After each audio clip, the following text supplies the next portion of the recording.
Queens Gambit Episode 2. This is a game between two players, not involving Harmon. But here we're about to see a typical tactic which beginners can fall for because they're not taking care of their king. In this position, white to move, he took. Black takes.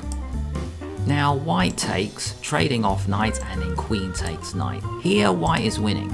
A queen each, but white has a rook and black doesn't. And now the point is, the king is not safe because no pawn has been pushed. That's why in this position white is completely winning after rook d1.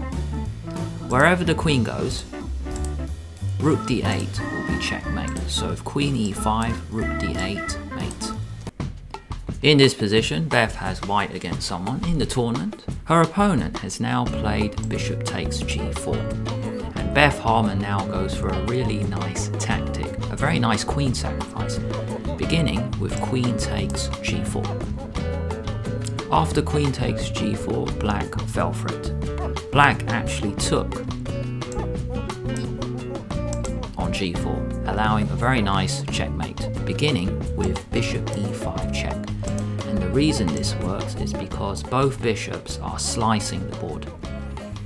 The king can't move to g7 or to g8, and the only move is to delay it by playing queen f6 or even tucking the rook back. So queen f6 was shown in the episode, bishop takes f6 check. Still, the bishop sliced the board. Only one move, and then here it is checkmate. I think in the episode the guy resigned, but it's a very nice double bishop checkmate by Harmon. Harmon has won all her games so far in this tournament, and now she's taking on Towns. In this position she has black and she is winning. She's got an extra knight. A very useful pawn. If this pawn drops, then the plan is just to march this pawn up the board, get a queen. In the episode, king g6 was played, and then Towns said, "Easy Harmon, you are humiliating my rook." And here, Towns puts his rook on the worst possible square, which is swinging the rook all the way to a5. So pause the video if you want. Can you find the winning move for black? I'll give you 5 seconds.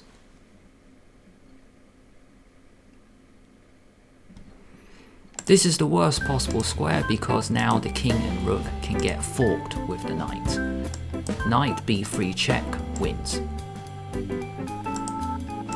The king has to move. You can never block a knight check, and after the king moves anywhere, then the rook drops, and then black is completely winning. You've got an extra knight and a rook, and here Towns resigned.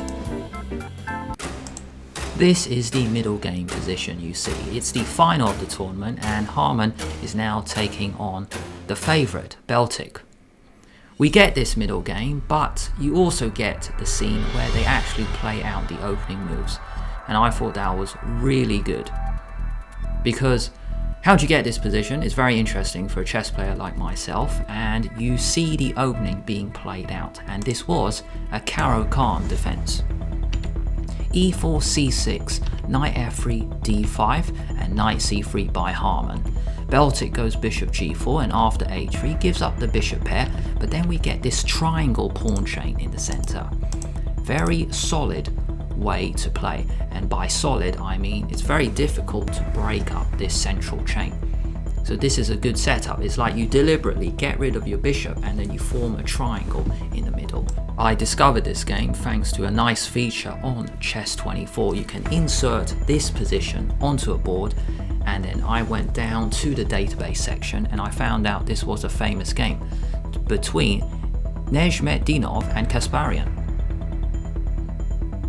So we have this very interesting middle game position, and now we will go to the very end where Harmon unleashes a wonderful winning tactic. So we'll go to the key point, which is this. Rook h8 check.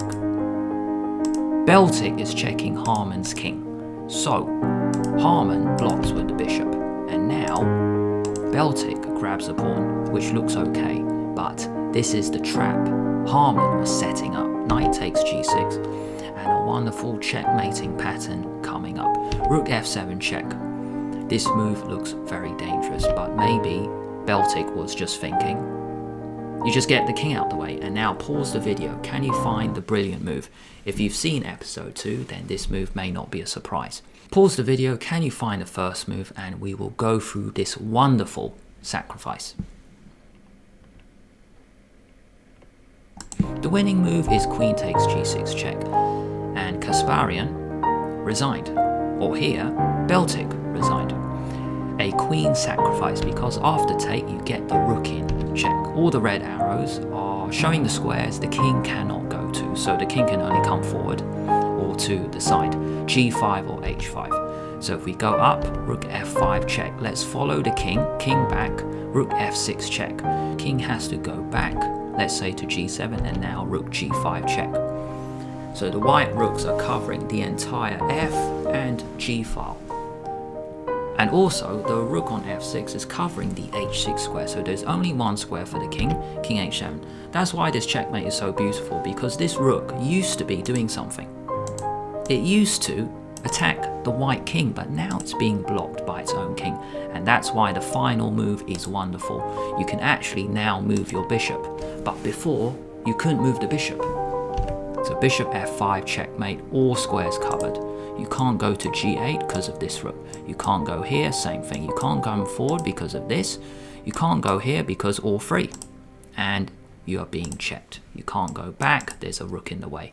Checkmate, and then Harmon won this tournament, beating Beltik in the final.